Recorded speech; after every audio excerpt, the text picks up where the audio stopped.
এখন খালা খালু ছোটবেলায় থেকে মানুষ করছে, এখন মনে করো টাকা পয়সা লাগবে অনেক বিয়ে শাদী দিতে, এই জন্য আমার খালা খালু অতটা গ্রাহ্য করে না।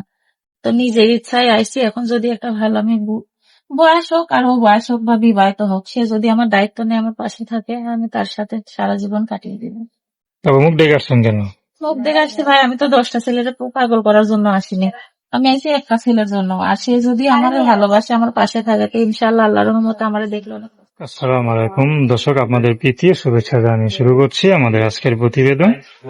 তো দর্শক দেখতেই পাচ্ছেন আমাদের সামনে এক আপু দাঁড়িয়ে আছে, আমরা তার জীবনের বাস্তব গল্পগুলা আপনাদের মাঝে তুলে ধরবো। তো জানবো আপু কেন আমাদের ইউটিউবের মাঝে আসলেন, তিনি কি বলতে চান। আপু আসসালামু আলাইকুম। ওয়ালাইকুম সালাম। আপু কেমন আছেন? আল্লাহর রহমতে ভালো আছি। আপনার নাম কি? আমার নাম স্বপ্না। স্বপ্না, বা খুব সুন্দর নাম। তো স্বপ্না আপা কি জন্য আসলেন বলেন? প্রতিবেদনে খুব কষ্টে আছি ভাই। সবার জীবনে তো কষ্ট থাকে, কম বেশি থাকে। তো আপনার জীবনে কি কষ্ট যে প্রতিবেদন আসা লাগলো?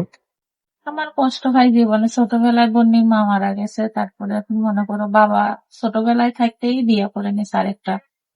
ছোটবেলায় থেকে খালার বাসায় বড় হয়েছি, তো এখন মানুষের আগে মেশিন চালাইতাম, এখন মানুষের বাসায় কাজ কাম করে খাই। তো এখন বিয়া শাদিও টাকা পয়সার জন্য খালারা দিতে পারে না, সেখান থেকে আসে টাকা পয়সা চাই বিয়ে শাদী করার জন্য। এখন প্রতিবেদনে আসছি, আমি একটা ইতিম বাচ্চা, আমার যদি কেউ দায়িত্ব নেয়, আমার পাশে যদি কেউ থাকে, এরকম যদি একটা মনের মানুষ পাইতাম পাশে থাকার মতো, তাহলে তার সঙ্গে যোগাযোগ রাখতাম। আচ্ছা, তো আমাদের বিয়ে শাদী হয় নাই? না ভাই, বিয়ে শাদী হয়নি। তো বয়স কত চলে? বয়স 18। আচ্ছা, তো এখন তো উপযুক্ত সময় বিয়ে, ঠিক না? হ্যাঁ। সবকিছু তো একটা সময় থাকে, চাহিদা থাকে। তো এই চাহিদা যখন ফুরে যায় তাহলে কিন্তু তার কোনো মূল্য থাকে না। এটাই তো ভাই, এই জন্য তো প্রতিবেদনে আসছি যে কোনো ভাই যদি আমার ভিডিওটা দেখে আমার পাশে দাঁড়ায়। তো খালা খালু থাকে বাসায় না? হ্যাঁ, খালা খালুর কাছেই থাকি। তো বাবা মা কি কিছু বললেন? ছোটবেলায় বোনের মা মারা গেছে, বাবা আরেকটা বিয়ে করছে। আচ্ছা, খালা খালু কি বাবা মার মতো ওরকম আদর সোহাগ ভালোবাসা দিয়ে বড় করছে নাকি? এখন ভাই নিজের বাবা মা কথা বাদ দাও, নিজের বাবা মা কিরকম কাছে থাকলে একটা ভালোবাসা পাঠাম, নিজের খালা খালু তো অত ভালোবাসে না, মানে কাম কাজ করে খাওয়াইলে ভালো, না খাওয়াইলে না ভালো। কি কাজ করেন আপনি? ওই যে ভাই মানুষের বাসায় কাম করতে যাই এখন। আগে মেশিন চালাইতাম, মেশিন চালাইতে চালাইতে মেশিনটা নষ্ট হয়ে গেছে। এখন মনে করো যে হলো ভাই মেশিন কেনার ওই ক্ষমতাটা আমার নাই, এখন খালা খালু বকাবকি করে বসে থেকে খাইলে, এই জন্য মানুষের বাসায় কামে যাই, কাম করে যায়নি খালা খালুর হাতে দিই।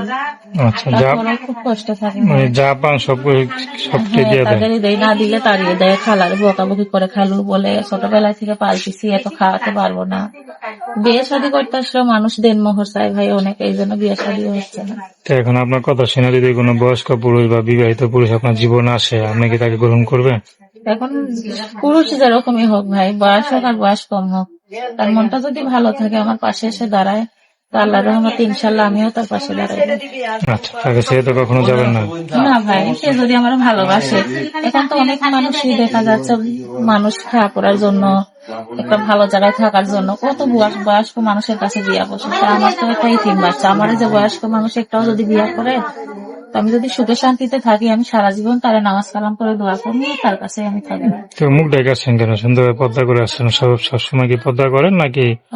না ভাই, এখন মনে করো চেহারা দেখিয়ে তো আমি 10টা মানুষের প্রতিবেদনে পাগল করার জন্য আসিনি ভাই।